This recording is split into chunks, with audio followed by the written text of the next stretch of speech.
Okay, good morning and good afternoon, good evening to the Accounting for Impact event. This is our second event of the year. For those of you who are the first time attending Accounting for Impact event, this is a network that is aiming at fostering engagement and impact for accounting scholars and actually beyond. We are very open to other disciplines to try to make a more positive impact outside the academic ivory tower from our research. So we've been conducting most of our events online. We do have three or four per year, and we did one in person a couple years ago in Toronto. So if you're here, it's probably you heard from either LinkedIn or from my email that I usually send on behalf of Accounting for Impact. So welcome. And for those of you who are regulars who have come before, welcome back. So today we have, fortunate to have a great guest speaker.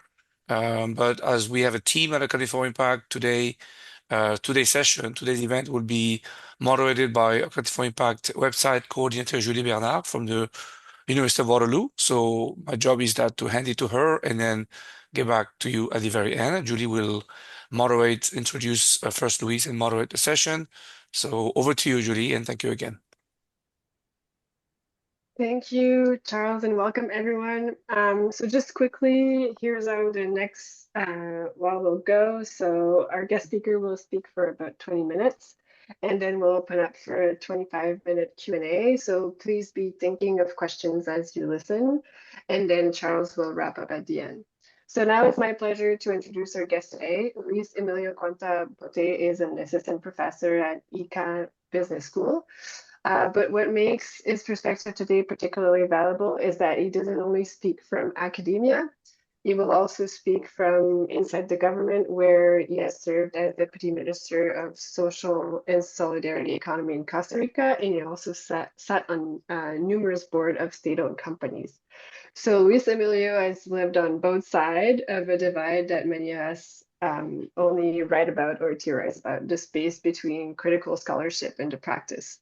So today I'll draw from his paper, From Critique to Admonition, Reflection from a critical accounting scholar in government. He'll talk about what happens when critical thinking meets the constraint of real political and institutional life, and how accounting itself can become a strategic, even political tool in pursuit of public goals, with all the ethical tension that it can create. So please join me in welcoming Luis Emilio. Thank you very much, Julie, Charles, and the person listening to us today. Really glad to meet you all and to share some reflections that I start to build after Charles invited me to this event. I was thinking for many years about the tensions between my critical accounting training and education and the way I use accounting in government. So I will share a very small presentation with you to illustrate some of these thoughts. Do I need to swap this? Is correct like this? Yes? Cool. So I will start this talk with an event in 2017. I was a Deputy Minister of Social and Solidarity Economy, the first one in that team in Costa Rica. And I was in the Legislative Assembly presenting an argument in order to intervene the most important institution dedicated to promote cooperatives in Costa Rica. It's a financial institution, it's a huge institution with a lot of millions of dollars of assets. And the main argument to intervene these institutions, to take into control these autonomous public institutions, was fair value. And I was the person in charge of leading this political action. The president charged me, he put me in that position to create the conditions to fight against a network of corruption that was using that institution for illicit purposes. So the fair value was the most important argument, because our argument was based on the idea that the financial statements were not able to represent the reality of the institution. And this, for me, was kind of very different the way I used accounting before, because 2 years ago, just 2 years before, my understanding of accounting was totally different. From 2009 and 2015, I was a PhD candidate in a French school, and I used to understand fair value as an instrument for neoliberalization. I used to understand IFRS as a privatization of mandatory standard setting, and I was also publishing a paper at that time in 2015 about participatory budgeting using Bourdieu's theory. So as you can see, this is something is very different when you use fair value as an ammunition for political purposes than when you analyze this as a critical scholar. And this is something, when you are an academic, you are in a critical contemplation position. Not all of us, but usually we are not into action. So accounting, for me, doesn't record reality, it constructs it, citing the very important paper of Hines. Accounting technologies are weapons in political struggles. We know that. We don't define the different stands that actors take when they use accounting as an ammunition machine, but we will talk about this. Accounting was a technology of government, but I was in that position of contemplation. What happened? I was unemployed.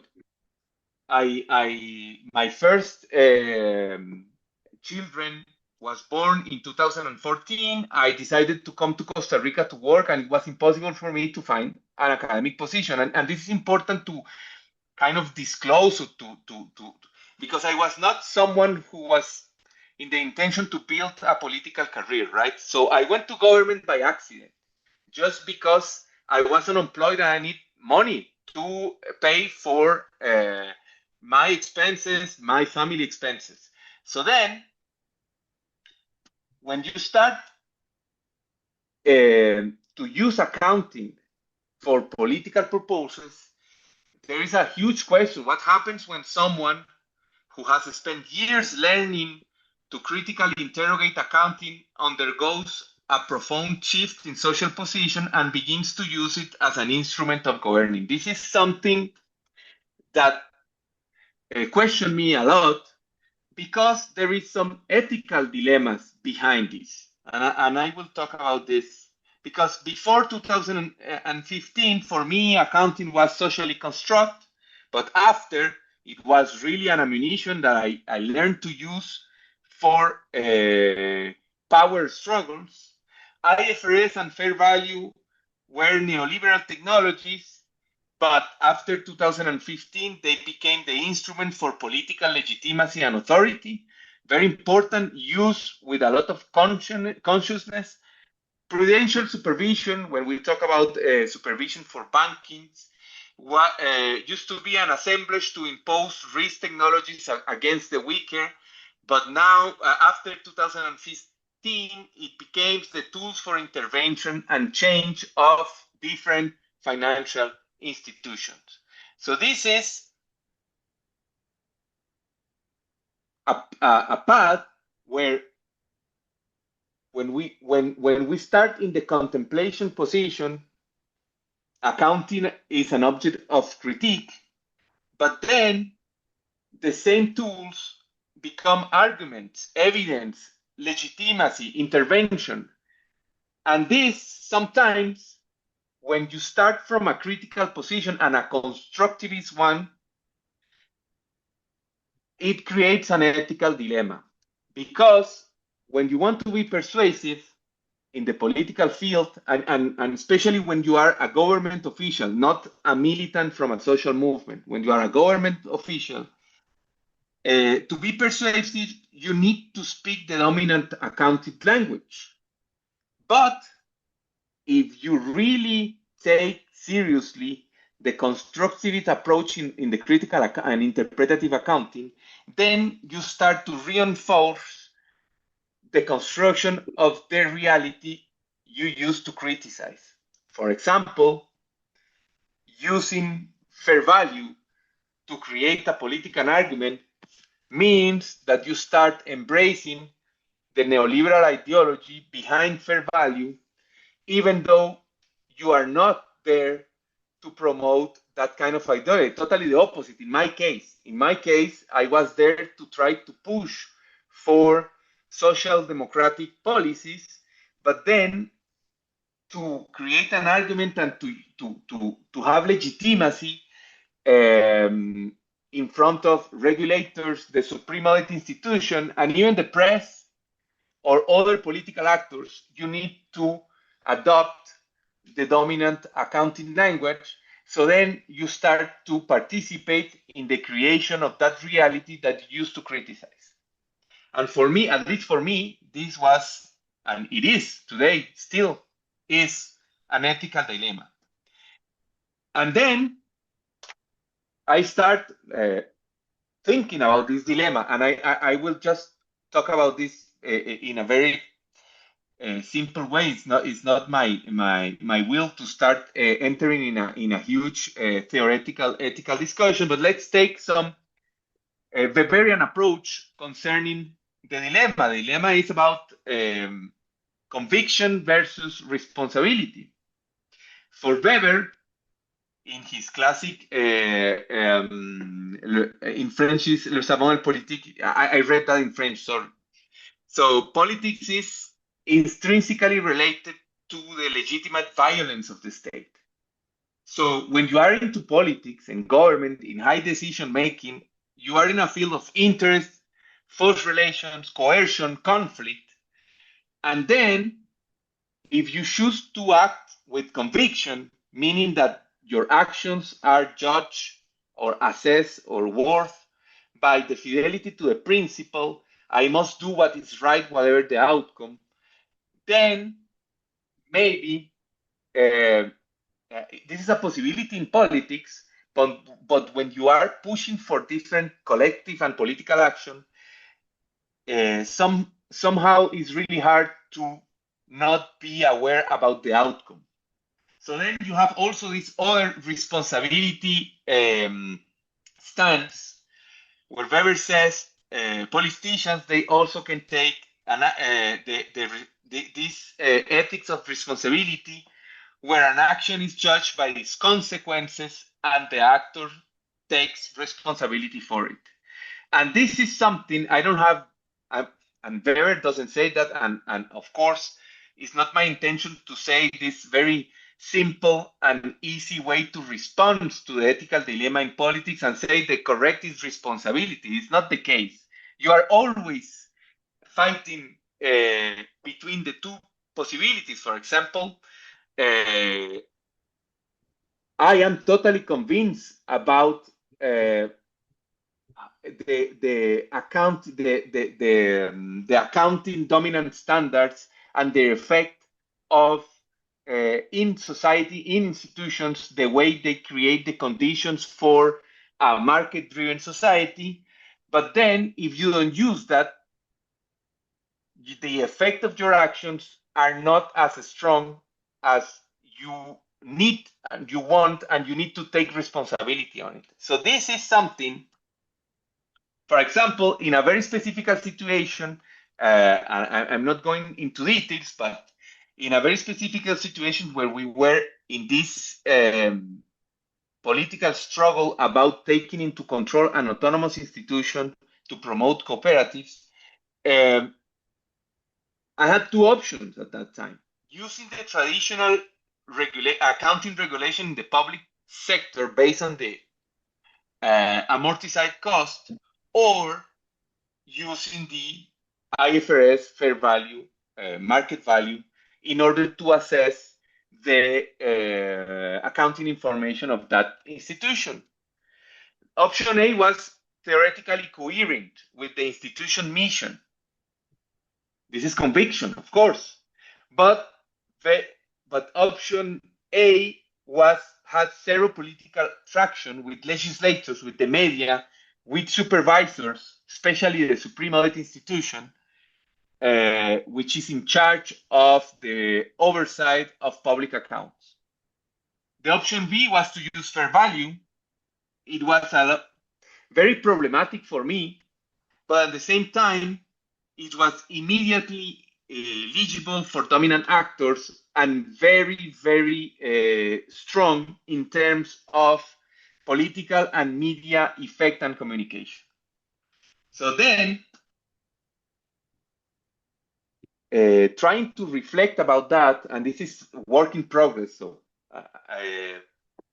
I'm trying to build a concept, a different concept, from the seminal paper, Barclay-All, Accounting as an Ammunition Machine. I'm trying to reflect about building the concept of reflexive ammunition.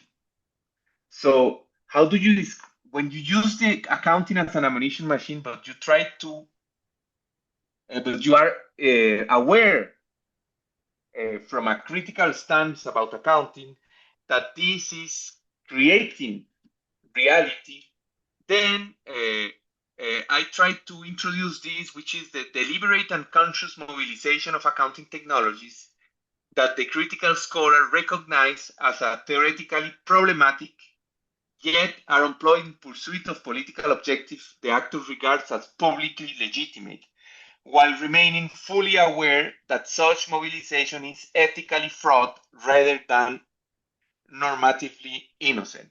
So this is, I don't know if this is something that fosters positive change, but I'm trying to reflect on myself and the way I work in the decision-making arena, because I still working on that. I ask myself if this is something that fosters positive change. I think there is a way to use accounting as a reflexive ammunition machine. I'm trying to create some categories. I'm not gonna go into that today because it's really work in progress, but I want to explain to you why I think this is related to impact. In my actual position, for example, because I came back to academia, I found an academic position in 2019, so 4 years ago, 4 years after the conclusion of my PhD. But after the political participation, it was impossible for me to be a normal academic. So I start trying to participate in the creation of tools to align organization purposes and performance with the Social Progress Index. We just published a chapter in a book about that. And I am also engaged in 2 projects for accounting and biodiversity, one with Charles and another one with United Nations related to public budgets and biodiversity. Because I really think responsibility and conviction are not irreconcilable in academia. Another example is that we are working with in a huge project to help community water associations in Costa Rica in to find the money to invest in the protection of water, the water resource and biodiversity too. And this project requires the dissemination of accounting tools among the community of water associations in Costa Rica. So this is a place where you need to really understand that you are promoting accounting, but you need to do that trying to create tools in order to be aligned with the purposes and conviction of this kind of associations. I think I have 1 minute more.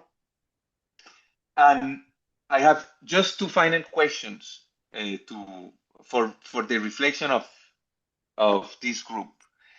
Can we fight in the political arena as government officials or members of a financial board without embracing the accounting standard truth? This is something that I don't have an answer, but every time I try to introduce in that kind of arena a different understanding of accounting, they always find this very interesting, but they don't care. The decision framing is always based, of course, because of legal reasons, because of regulatory reasons, with the accounting standard truth. And then I also ask myself if are we in academia producing the tools and concepts critical actors need to fight in that kind of arena? I know that there is, for example, a huge literature concerning counter accounts, but it's not the same because the counter accounts comes from actors who are not in the official positions. They come from social movements or NGOs, and it's different when you have when you are accountable, and when your accountability is framed on the official regulations. So this was my thoughts today, and I hope this is something that create discussion among you. I think I am on time. You are. Thank you very much. Now we're going to open the floor for Q&A. I saw some. Oh, Marion shared a paper, but I don't think it's a question. Is there someone who would like to break the ice with a question? Charles, I know you always have one, usually. I could, but I'd like to. Anybody wants to? Okay, well, I'll ask Luis then. Thank you, Luis. It was great to share insights. I kind of knew a little bit of your journey, and then, because your journey is so unusual for an academic, that's one of the reasons that we are interested in hearing from you. But in your I think your first question, since you asked the questions to the group, it is about standards truth. I'm trying to explain what you mean by truth. But my question, I mean, related to that is it about the potential conflict of interest or identity that an academic can have when we want to tackle or, as you say, fight any social issue politically? Is it about that, or is it something a little bit more subtle or nuanced, where as a role, as an academic, our job, I always think of ourselves to be, we should be all activists in some ways, one way or the other. So it kind of resonates with me, but I was wondering, maybe basically if you could clarify the question and what your stance on that, and people may, agree or disagree. That doesn't really matter, but yeah, I know it's not a really clear question, but I think you know what I mean. Yeah. Okay. No. I will give you an example because I have plenty of examples from my practitioner, let's say, activities. For example, I till 2025, I was member of the board of the second largest bank in Costa Rica. It's a state-owned bank, and it was compulsory to apply IFRS 9. So IFRS 9, this is a bank. This is a bank that used to have an asset portfolio divided in three: social housing, corporate loans, and a very small part of consumption loans. But applying IFRS 9 had a huge effect on the risk appraisal of social housing. And then social housing it was for us compulsory as a board to approve different rules in terms of deciding on the interest rate of these loans. So, and the interest rate, you can guess, they will increase, right?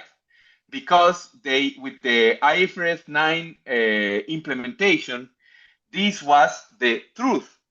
Social housing is risky for the bank because of, I don't remember the exact detail of that, but so then this is a state-owned bank with a law and a social mission, and the implementation of this accounting standard start changing the rules of the distribution of wealth, of money, and the price that people has to pay for their loan.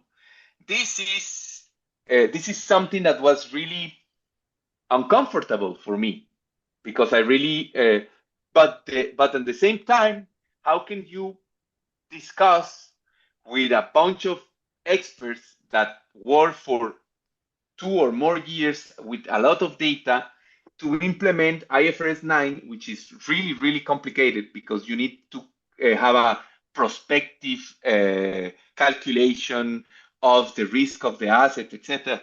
And then it's very hard to have an argument on that. And then it was impossible for me, as one of the 7 members of that board, to have an argument, an accounting argument, a legitimate accounting argument against the results of IFRS 9 and the effect of that in the price of loans for social housing. I don't know if this is illustrate the question. No, it does. Yeah, you have basically this conflicting role of what you feel as different role. You wear different hats, right? So then you have a bit of a dilemma of what to do. So, yeah, thank you. No, and the other problem is that the others, because I have a prestigious academic position in a business school, in a very recognized business school, they always see me as the expert who will validate that kind of result.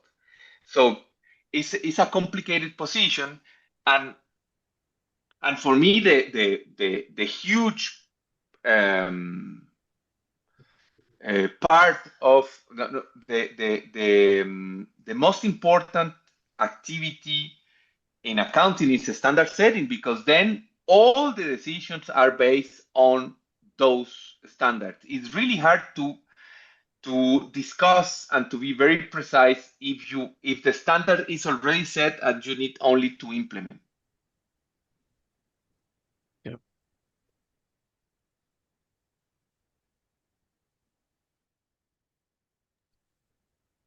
I might have some space if someone else wants to ask a question, but I see a lot of cams turning on.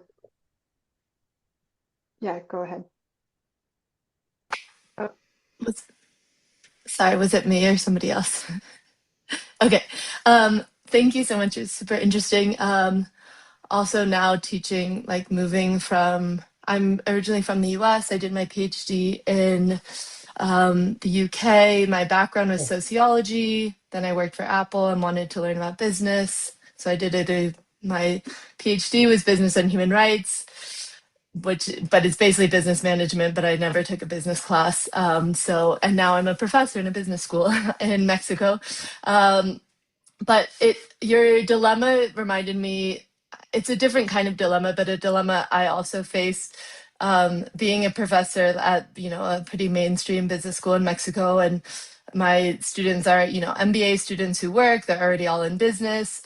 And I teach sustainability and business ethics. And sometimes I feel as though for some of my students, a lot of my students, I'm just basically teaching them the lingo so that they know how to get by in their business and say they're doing things without actually doing things. And we analyze all these cases, and for some of them, I think they, you know, really take something away from it. And for me, that's how I keep going, is the little seeds I plant in those few students who I think can really make true impact. But I also feel this dilemma a lot of time in my position where I see, you know, these big Mexican business leader honchos kind of just like, oh, we can say we're doing this and lose this human rights lesson and this and this. And I feel as though sometimes I like am torn in this dilemma of like, oh, I don't want to further weaponize, I don't know, kind of the greenwashing or shallow, you know, engagement of business who now are going to be equipped to be saying they're doing things without actually doing them. So I do find myself in that position. But then when I do have those like few students or few impact situations where I do feel like I make some real change, I just cling on to those, I think, as tight as possible. But yeah, it's definitely a constant dilemma being in a business school and trying to kind of make impact, make change, but also being like teaching this audience who has a very different end goal from myself, I think. Mm. Oh, I really find myself in your words, Alicia, because I work in a business school in Central America, and as you know, maybe it's different as a place to be an academic than what we find in universities or business schools elsewhere. It's really hard to have a critical position in that kind of classroom, right? Because Yeah. the You have to our students. disguise it. You have to disguise it as something else. And I'm learning, this is my third year now, so I'm learning more and more how to disguise and sneak some critical language in. But it definitely, the first few classes I taught, like nobody was listening. So it's definitely figuring out how to disguise and slip it in.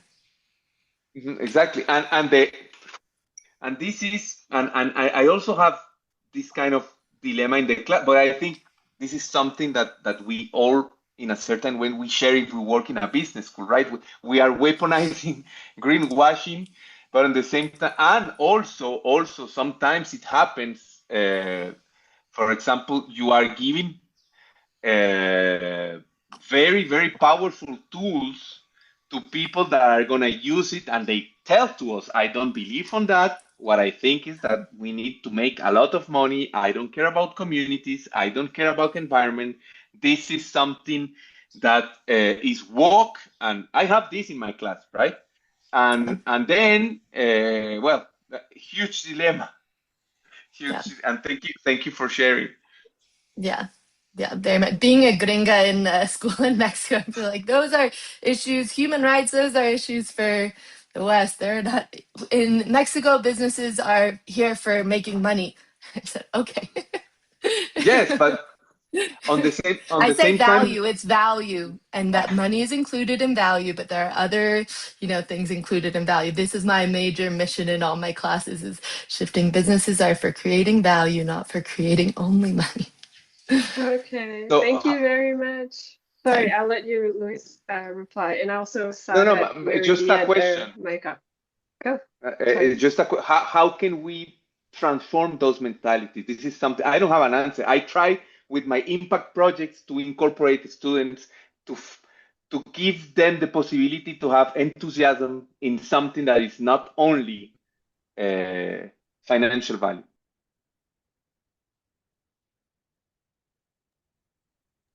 Thank you. Yeah, go ahead. I saw you opened your mic a couple of times. So. Thank you so much, Luis. Really, really interesting. You know, I admire the public service, and in fact, I think both the academia and the role in government meet that definition. For me, I've concluded I'm far better at critiquing things, not building things. And I'm wondering, how do you navigate that, you know, desire to serve community, but in these very different ways? You know, every now and then I think, oh, it would be nice to go into politics and have an impact on a much broader scale. But then I look at what's required to do that, and I think, no, I'm better just sticking to my, you know, pointing out what's wrong much easier to point out what's wrong than it is to try to build something. So any of your insights there would be appreciated. Thank you, Mary. I start there for a necessity, right? Of course, I was always interested in politics, but more from the critical and contemplation position, right? And this is this with a lot of distance. And then sometimes, and I will be very personal in my answer to you, because sometimes I try not to be so hard with myself in terms of, for example, I need to compromise with conviction. I need to embrace or to, you feel sometimes just hypocrite. How do you say that in English? Hypocrite, right? It's the same. And because you are trying to communicate with audience that are at the opposite of your conviction sometimes. But you need to create a bridge between the way you see the world and the way they see the world. I surprise myself concerning the strong bridges you can create with some of these people. For example, there is one of the top managers of the financial conglomerate where I serve as a board member. She's in the stock exchange broker, so this is the more financial oriented position, but always trying to create different values and to push in Central America a different way to see value in the financial markets. And this is something I really appreciate. And with this person, we try to establish a bridge with different projects. And now we are trying to create, for example, a blue bond with this project of water in order to collect capital to give to these community water associations the possibility to protect the forest where their water is protected, right? So this is something, sometimes I just feel like you need to find a way to create bridges, but this is sometimes against your own convictions. It is my case. Sometimes I say, okay, I just need to have a less pure position and start trying to no, and it is not being blind about what is wrong, but sometimes these people who are into action, they don't need to think about what is wrong. They need to be, it is another mindset, right? So I don't know if this answers your question, but it's sometimes I think when you start to have an hybrid position, you become less pure, and you need to accept the dirt. It's like that. So it sounds to me like it's very much about building the relationships and recognizing sometimes that's going to be a very long-term process in order to achieve some of the impacts that you would like.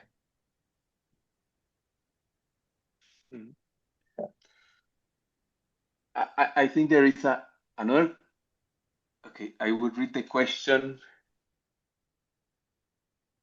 What's the biggest ongoing challenge related to staying true to your while doing your job and doing it well? Oof.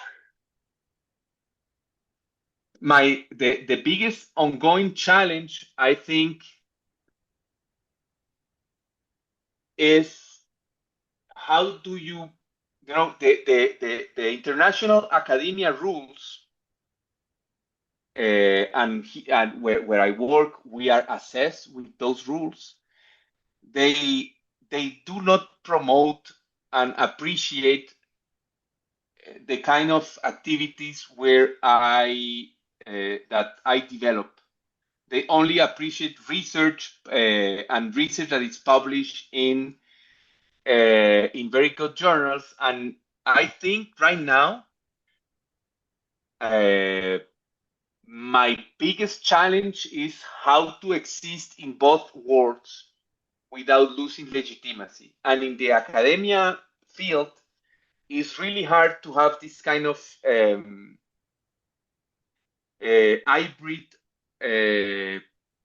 path or trajectory, because there is not value recognized on that, I think, because people want papers, right? Papers in journals, etc. And if you work with water communities, with the public-owned financial sector, etc., nobody cares about that in academia. Then there is another huge challenge, is and this is, I think, a permanent one. When you create those bridges, you start to be part of them, and then sometimes when you are managing public funds, when you are accountable to the supreme audit institutions, to the external auditors, etc., and then you need also to compromise, and you need to start to be very Machiavelli, maybe we can say it, in the way you use accounting, you use compliance, etc. So this is also a huge challenge right now. And thank you for your question, Pamela, and your comment. Thank you very much. We have another question in the chat, but if Brenda wants to open her mic and say it out loud, it's also an option.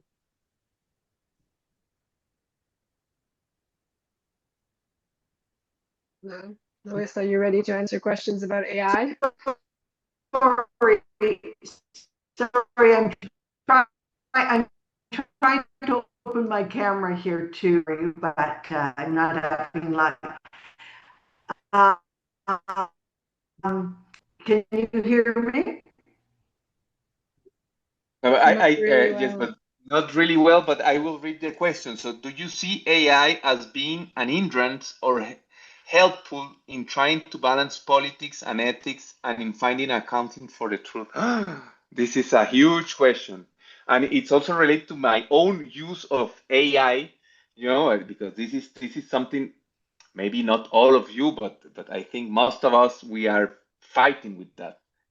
For example, the images I show you were built on AI, and AI, and to be very concrete in my answer, AI is an ethical dilemma per se, right? Because when we use AI, we are doing a huge consumption of resources, and we are nourishing a very specific political project from the people who own those companies, right? But at the same time, AI, for example, for my impact work, for all the projects with water management and the creation of different tools, etc., is a huge and very useful tool. And I don't see this as something that can help me for a more philosophical discussion about the truth and accounting, but it has a lot of potential when you are trying to create impact tools with accounting. And I'm totally transparent on that. In my impact work, where we work with organizations and trying to create tools, solutions, etc., we have embraced AI as and with AI we are doing a lot more than before. So this is something, but then there is also the same dilemma, right? When you use AI, you are participating in this very particular political project of the people who own AI, and I don't have an answer on that. but it's a very good question.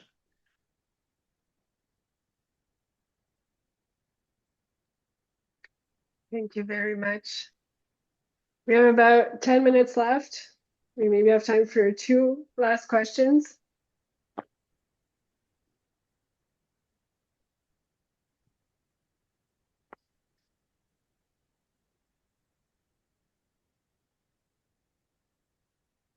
So I also add one that I noted, and you touched a little bit on it earlier, but in your presentation you said that you went into government and then you came back to academia, and then you said that you couldn't go back to be a normal academic.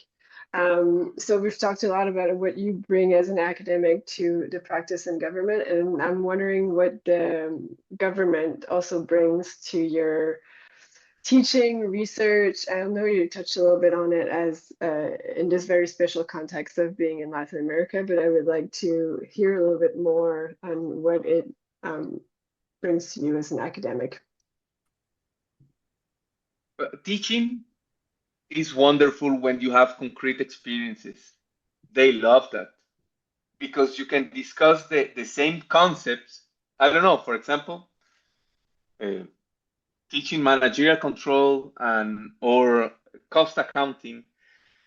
The first thing I will say, it gives me a lot of concrete, very concrete examples to illustrate a critical position of the tools of accounting, but without using fancy and theoretical concepts that my students, at least in an MBA in Latin America, and I think it's kind of the same than the students of Alicia, they really don't want that.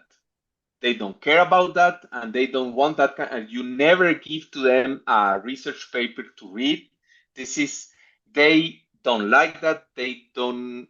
So this is a way it creates for me the necessary experience to communicate with them in a different manner. And I think this is very valuable for that audience, right?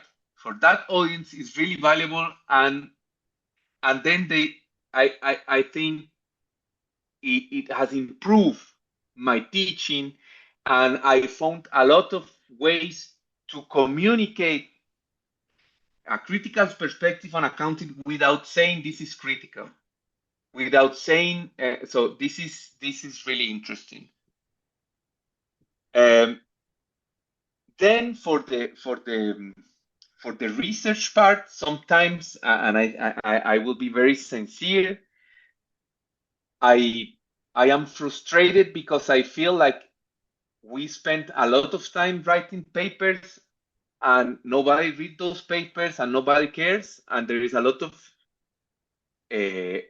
of amazing ideas in those papers, but the way we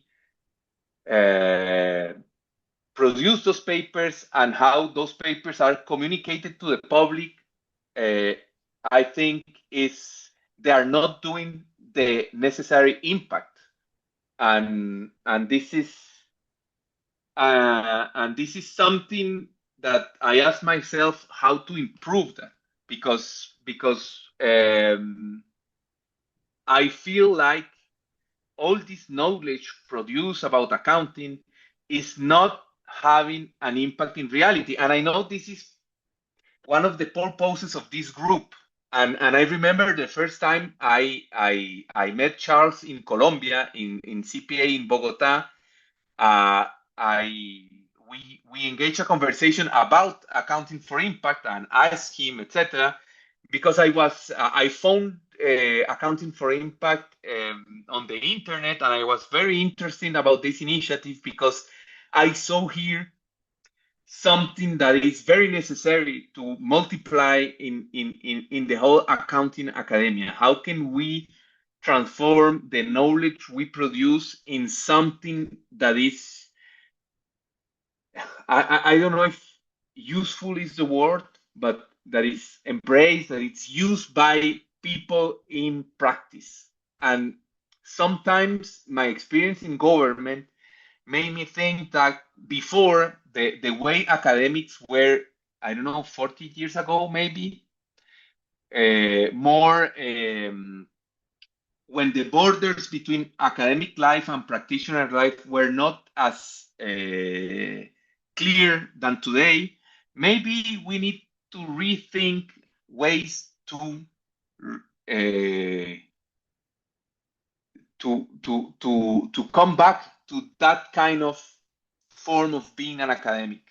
So this is part of my reflections, and I really try to do that. I have many projects with many organizations. Sometimes it's hard, and so I am very slow in all the research part. You always implicated in many activities, but at the same time, I think this is a way uh, to be an accounting for impact academic, right?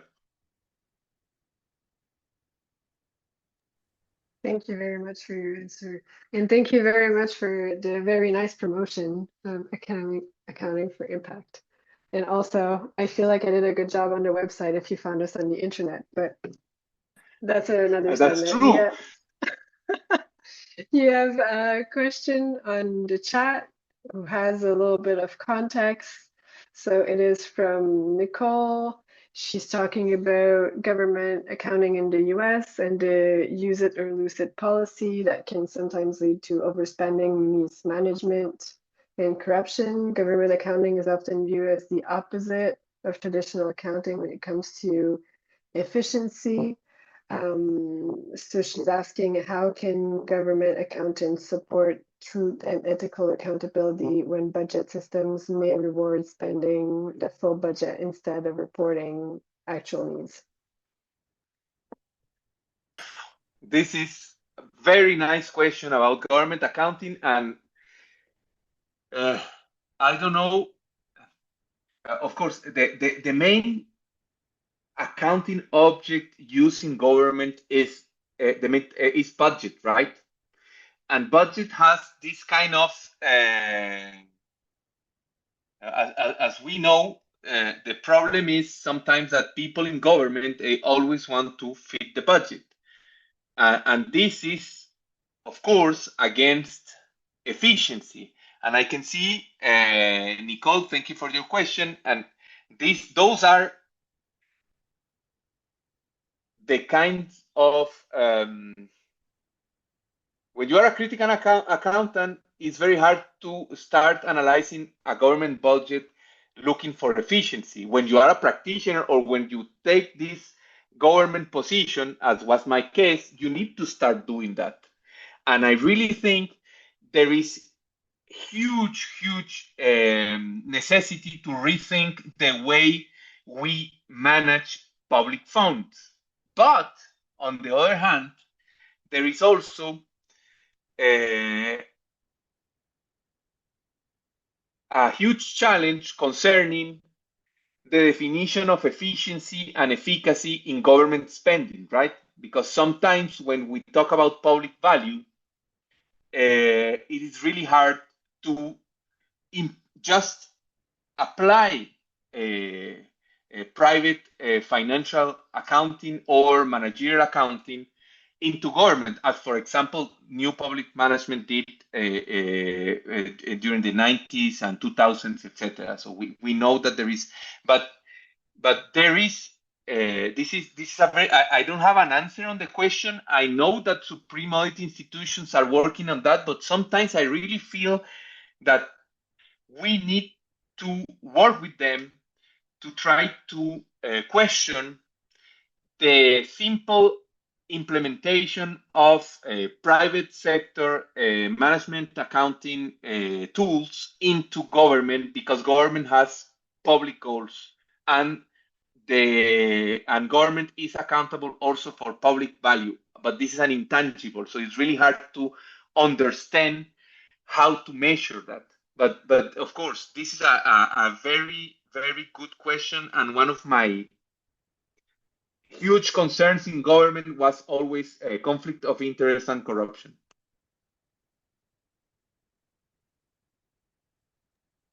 Okay, thank you very much. I think this wraps it up, so I'll leave it to Charles for the few last words.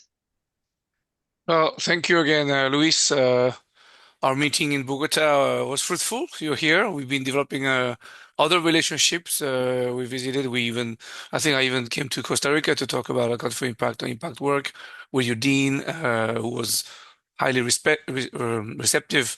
And I think you're in an environment that is quite unique, but you inspired, I think, hopefully all of us here. I mean, it will be recorded event, so hopefully we'll hear from you. So I'd like to thank Julie as well, who have a great moderation again. Also, the website, as she mentioned, she is our website coordinator, and she does a great job always making nice and updated information. And all of you who attended, for whether it's the first time or not. So I did put the website for those of you who may not have been on the website of Account for Impact. You can see resources, what we are about, but also previous events, and then hopefully future events, which I will talk about in a minute.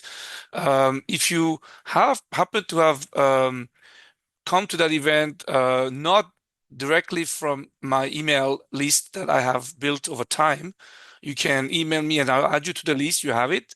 Maybe somebody forwarded you or you see on LinkedIn, but you don't have to, of course. You can keep in touch. Or you can also go to the Account for Impact website and sign up. And then once in a while, we download all the emails and then I add them on the list. So either way, if you want to be in touch with future Account for Impact, but also take a look at the previous events who have also a diversity of impact work that can be done by academics. And of course, Luis, this event will be posted soon.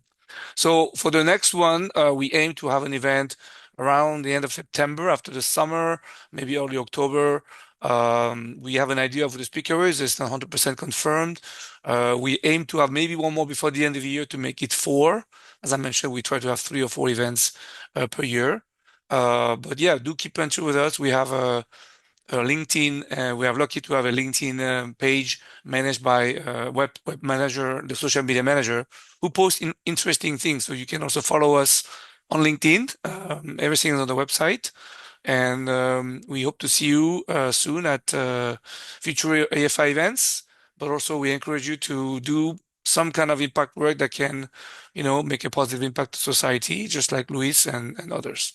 So, on that note, I will wish you a great day, a great afternoon, or great evening, and see you soon. And thanks again. Thank you, and thank you, Luis, again. Thank you, Thank you. It Luis. was an honor Yes. for me. Thank you very much. Yes. Ciao. Bye bye.